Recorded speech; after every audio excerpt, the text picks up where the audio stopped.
Hello and welcome to Fresh Face One Shots. My name is Joey. I'm Jacob, and Joey has shoved me into another DC event. It's true. Here's the thing.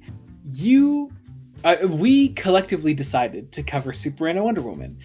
And I think in order to keep reading Superman and Wonder Woman, I made, I think, the valid argument that both of those have multiple tie-ins coming up for a little event that we are starting today called Absolute Power. This is Absolute Power Ground Zero. What is going to help this is that it is smaller than Night Terrors in terms of scale. And is also not all coming out in 2 months. No, yes, we do not. That does not. We don't have to try to do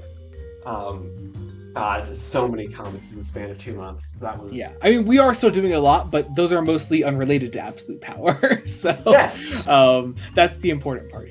But yeah, we have Absolute Power Ground Zero, which is a collection really of like 3 stories. 3 stories, mainly collaborations between Mark Waid, who's writing the entire thing. Yep. As well as Chip Zdarsky, Nicole Maines, who recently wrote Suicide Squad Dream Team. Chip Zdarsky, who's currently writing Batman, and Joshua Williamson, who actually writes his segment on his own, which is spinning off of House of Brainiac, which we actually just finished covering on the channel because a lot of comics came out recently. But that is beside the point. Actually, no, it's not. But mostly beside the point. But yeah, so we have a series of 3 stories here, as the comic puts it, stages 1, 2, and 3, setting up our Absolute Power event beginning next month. Or, sorry, this month. So many things came out. Fuck it. Anyway, okay. In order to understand my annoyance at describing all of these, you really have to watch all 4 of our recent one-shots. But anyway. We had to record 4 in a day. Yep. So, this is it. All right, getting into our first one, though, with Stage 1 by Nicole Maines and Mark Waid. We are following... all of these obviously follow Amanda Waller, but we're also following Dreamer, Jay, and seeing how they sort of all tie into this. We do know that, according to Mark Waid, John Kent is going to be sort of a big player in Absolute Power, so focusing on Jay here is really nice. So, Dreamer and Jay are characters I'm not the most familiar with. Totally fair. I do think you get a really great insight into both of them here. Dreamer is one that I'm severely lacking in experience with. Well, I know she's very new. Like, she started as a character for the CW Arrowverse. Yeah, I was going to say, played by Nicole Maines, and now she writes all of her most of her comic appearances. So yeah, it's really cool. But yeah, it's easy to sell me on a character who is in a very bad circumstance, clearly wanting to do the right thing. Mm-hmm. I'm really bad, actually. I usually pick up most Suicide Squad series, but I've been collecting so much lately. I totally missed out on Dream Team, and I really should have checked it out, but I didn't, and that's on me. It's probably a trade you could pick up. Yeah, oh, definitely. But yeah, so this is also we get some great backstory on Jay, something that I've been missing out on recently. I don't know exactly what this happened in. Was this a Dream Team thing? It could not be. I really don't know. Jay's mother has recently died, which is a lot to take in right off the bat. But Jay's sort of being hunted down. It seems to be Waller's fault. Yeah. I mean, isn't everything in the DC universe Amanda Waller's fault?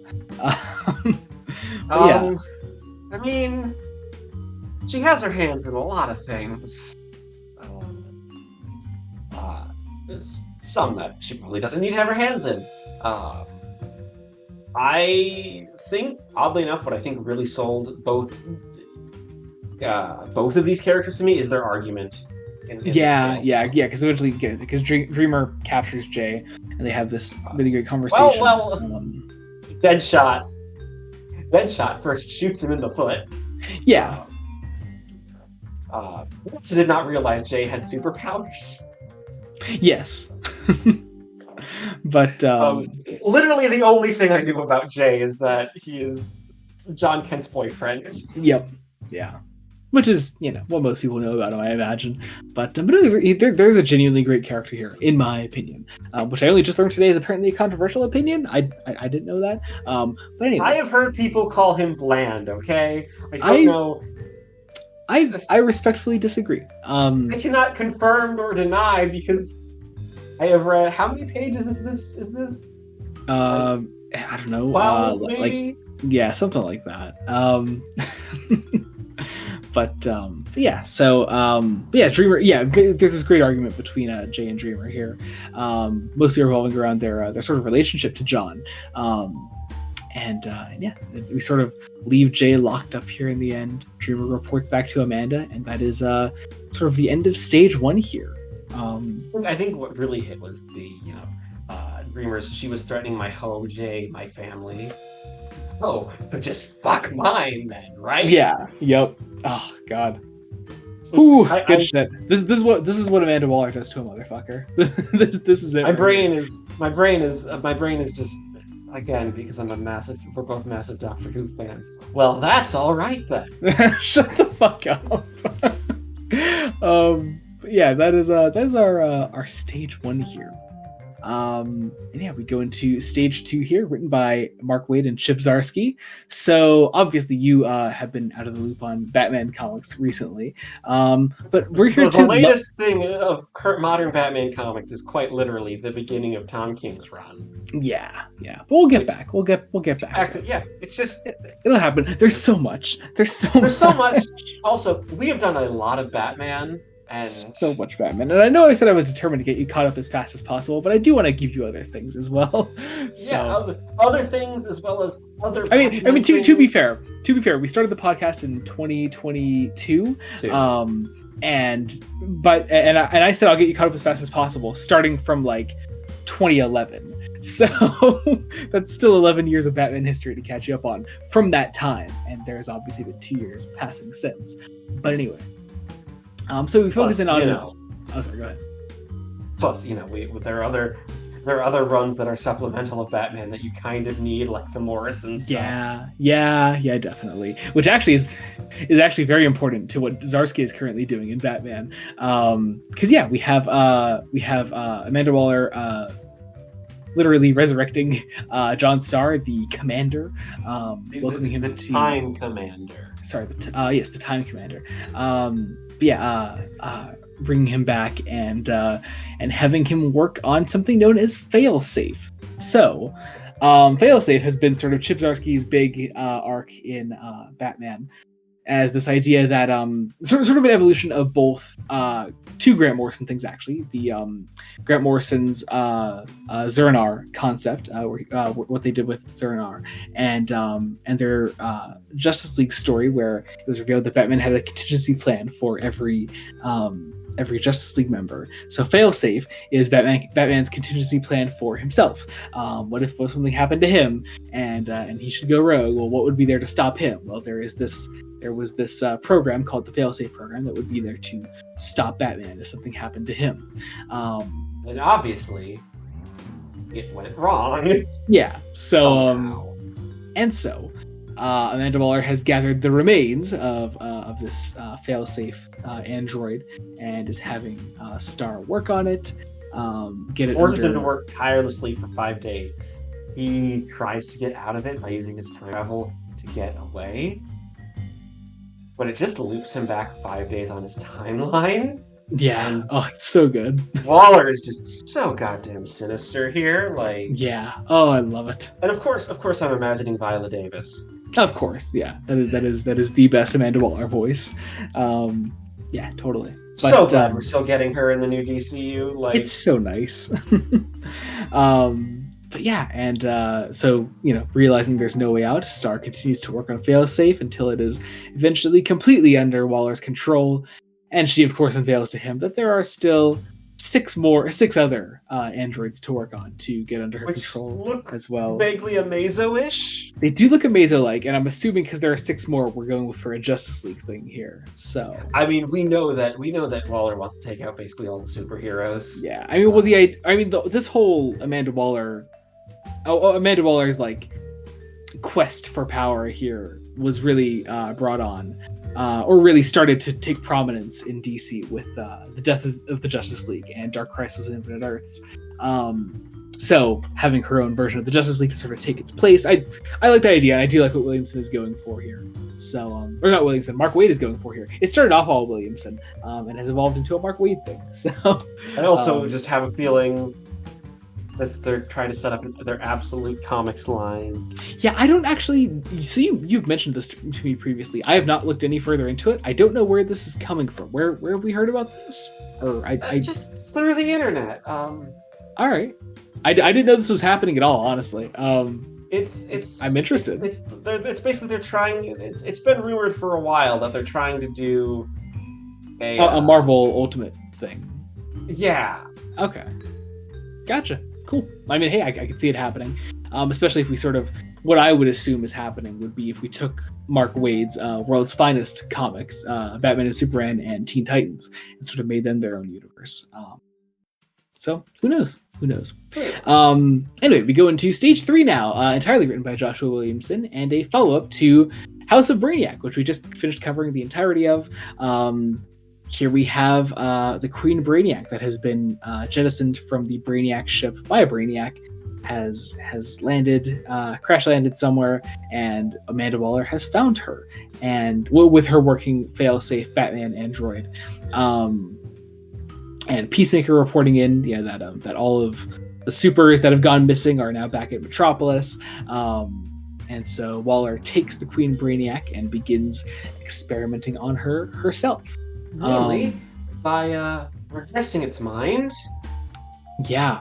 And living out 20 years as her guardian and mother. Yeah. This fucking hit. This hit really fucking hard. Oh my god. I love this. It is... It's a lot, because Williamson is very careful not to make it clear if Waller actually cares for this child or is just using this child. So here's the thing, and it's something that I'm actually mostly putting together right now. They're putting out a one-shot for Absolute Power that is focusing on Amanda Waller's past soon. But I seem to remember, I want to say it was... Oh god, I forget who was writing Suicide Squad at the time. There was a really great Amanda Waller's family story arc in Suicide Squad, like early mid-rebirth, somewhere around there. And if they're tapping into that, I'm assuming Waller's relationship to the Queen Brainiac here is a little bit more than manipulation, in the way that Waller views her as potentially an actual daughter. Possible. Again, and there's some panels right near the end where Waller is aged and they're sitting on the porch, and through this entire scenario, Waller is basically putting herself in the role of the Kents and created a Superman construct to act evil for the Brainiac Queen. And it's the way Melikov draws Waller's eyes. Yeah. In the final 2 panels. Yep. Where it's like, there's something there. Yeah, definitely. And I'll be really curious to see how that sort of feeds into current Queen Brainiac's interactions with Waller, and how that feeds into her following Waller's commands in the actual event. So, yeah. As the end of the comic promises, the stage is set, the players are in position, and the war begins in Absolute Power #1. I'm really excited, actually. I'm excited to see where this goes. I'm curious. Because there's also a 3-page preview that has been in a couple of books. So that seems fun and promising, and also there's some great little bios at the end of Ground Zero, so it's sort of showing you your main players, at least on Waller's side of things. So yeah, we're all set, and I'm excited. Also, this will be your first sort of big Mark Waid thing, won't it? Yes. That'll be fun. I think he's a writer very much to your speed. Personally, I know people. I have heard nothing but good things about Mark Waid. Mark Waid is a great writer. I won't try to overstate it or anything, but he's pretty fucking great. But yeah, we'll see when we begin covering Absolute Power. So yeah. check that out then. Also check out other Fresh Face one-shots that we do. We do Wonder Woman by Tom King, Batman the Brave and the Bold by Various, and Superman by Joshua Williamson. Wonder Woman and Superman are going to have... I was just going to say Wonder Woman and Superman are going to have tie-ins to Absolute Power coming up, so we'll be covering all those, obviously. But yeah, actually, you can talk about... we'll also be starting a special 6, I think it's a 6-issue mini, pretty sure it's even 4 or 6. I think it's 6. Of one of those two. Death in the Family, Jason Lives, sort of what if Elseworlds story, and something a brand new ongoing that I won't reveal in August. Yeah, August. Yeah, yep. So, yeah, we'll see all that when that comes about. Also check out the main podcast, Fresh Face Comics. We've just started a block of Marvel episodes with continuing our Spider-Man by Stan Lee run, so that'll be fun. So I'm sure we had some thoughts about. I'm sure we had a time, yeah.